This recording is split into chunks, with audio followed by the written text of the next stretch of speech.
दुनिया में इस वक्त 3,500 अरब मछलियां मौजूद हैं और ये गिनती मुसलसल बढ़ती ही जा रही है। हर दिन मछलियों की तादाद में 3.5 लाख तक इजाफा होता है और हर साल ये तादाद तकरीबन 13 करोड़ तक बढ़ जाती है। आज के टाइम में पानी में मौजूद सबसे बड़ी मछली ब्लू व्हेल है और अगर हम दुनिया में मौजूद बाकी जानवरों और परिंदों से कंपेयर करें तो इस दुनिया में सबसे बड़ी क्रिएचर अंटार्कटिक ब्लू व्हेल है।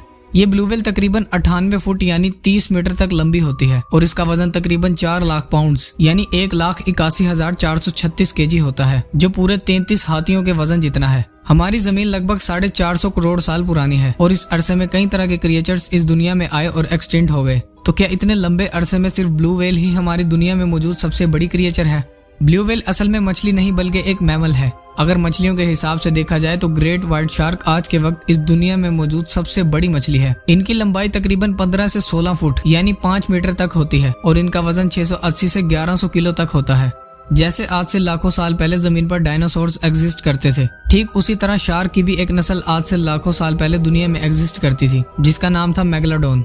मेगलोडोन आज से तकरीबन 36 लाख साल पहले ओशन पर राज करती थी। इसकी लंबाई 60 फीट तक लंबी होती थी और इसका जबड़ा करीब 3 मीटर तक बड़ा होता था, जिसे अगर इंसान से कंपेयर किया जाए तो ये उससे कई गुना ज्यादा बड़ा था। इसके जबड़े में तकरीबन 270 के करीब नोकीले दांत होते थे जो 7 इंच तक लंबे होते थे और एक रिसर्च के वक्त साइंटिस्ट को कुछ ऐसा मालूम हुआ जिसने उन्हें हैरत में डाल दिया था। अगर किसी हमले में मेगलोडोन का दांत टूट जाता था तो नया दांत निकलने में सिर्फ 1 दिन का वक्त लगता था। मेगलोडोन का वजन करीब 100 टन तक होता था और ये अपने शिकार को मुंह से दबोचते वक्त जो प्रेशर क्रिएट करता था वो तकरीबन 10 टन तक होता था, जो एक कछुए के शेल को भी आसानी से तोड़ सकता है। मेगलोडोन शार्क्स को इतनी बड़ी होने की वजह से हर दिन भारी मिकदार में खाने की जरूरत पड़ती थी। साइंटिस्ट के मुताबिक इन शार्क्स को सर्वाइव भारी मिकदार में खाने की जरूरत पड़ती थी। साइंटिस्ट के मुताबिक इन शार्क्स को सर्वाइव करने के लिए हर दिन 1 टन तक खाना चाहिए होता था, जो ये शार्क समुद्र में मौजूद वेल्स, सी काउ, सी लाइन या फिर दूसरी शार्क्स को खाकर अपने खाने की जरूरियात को पूरा करती थी। मेगलोडोन के बच्चों का वजन 2 से 3 टन तक होता था और इनकी लंबाई 10 फीट तक होती थी। जिंदा रहने के लिए मेगलोडोन शार्क्स को ज्यादा से ज्यादा पानी की जरूरत होती थी, इसीलिए ये समुद्र की गहराइयों में रहा करती थी। मेगलोडोन शार्क्स का साइज बहुत बड़ा होता था और पानी के लेवल का कम होना इनके लिए जानलेवा साबित होता था। इतनी बड़ी और पावरफुल होने के बावजूद आखिर वो क्या वजह थी जिसकी वजह से मेगलोडोन का हमेशा हमेशा के लिए इस दुनिया से खात्मा हो गया?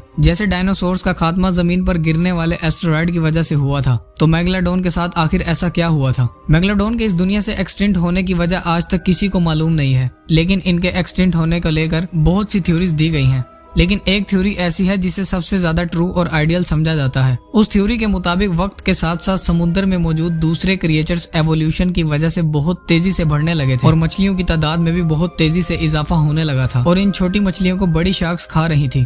मेगलोडोन चाहे साइज में बहुत ही बड़ी क्यों न थी, लेकिन इनकी आबादी व्हाइट शार्क्स के मुकाबले बहुत कम थी और ये वही दौर था जब व्हाइट शार्क्स की आबादी बहुत तेजी से बढ़ रही थी। आज से 36 लाख साल पहले समुद्र के ज्यादातर हिस्से का टेम्परेचर काफी कम था, लेकिन मेगलोडोन को जिंदा रहने के लिए ज्यादा टेम्परेचर की जरूरत होती थी क्योंकि इनके लिए ठंडे इलाके में जिंदा रहना ना के बराबर था। इसीलिए जैसे जैसे टेम्परेचर में कमी होती गई तो ठंड बढ़ने के साथ साथ मेगलोडोन शार्क्स ने गर्म इलाकों की तरफ रुख करना शुरू कर दिया। लेकिन वो मछलियां जिन्हें मेगलोडोन खाकर अपनी भूख की कमी को पूरा करती थी वो उन्हीं इलाकों में रह गई और गर्म इलाकों में समुद्र में बहुत कम तादाद में छोटी मछलियां मौजूद होती थी। साफ लफ्जों में कहें तो मेगलोडोन शार्क्स के लिए खाने में कमी होने लगी थी, जिसकी वजह से इन्होंने भूख लगने पर अपनी नस्ल के ही छोटे बच्चों को खाना शुरू कर दिया और इसी तरह मेगलोडोन की नस्ल पूरी तरह से खत्म हो गई। लेकिन क्या ऐसा सिर्फ हमें लगता है और क्या मेगलोडोन आज भी इस दुनिया में मौजूद है? पिछले कई सालों में ऐसे वाकयात सामने आए हैं जो मेगलोडोन के जिंदा होने का सबूत देते हैं। 1875 में समुद्र से मेगलोडोन के 2 दांत बरामद हुए। जब उनकी कार्बन डेटिंग की गई तो मालूम पड़ा कि ये दांत सिर्फ 10,000 साल पुराने हैं। लेकिन यहाँ सवाल ये आता है कि मेगलोडोन तो आज से लाखों साल पहले खत्म हो चुकी थी, तो इन दांतों की एज 10,000 साल पुरानी कैसे हो सकती है?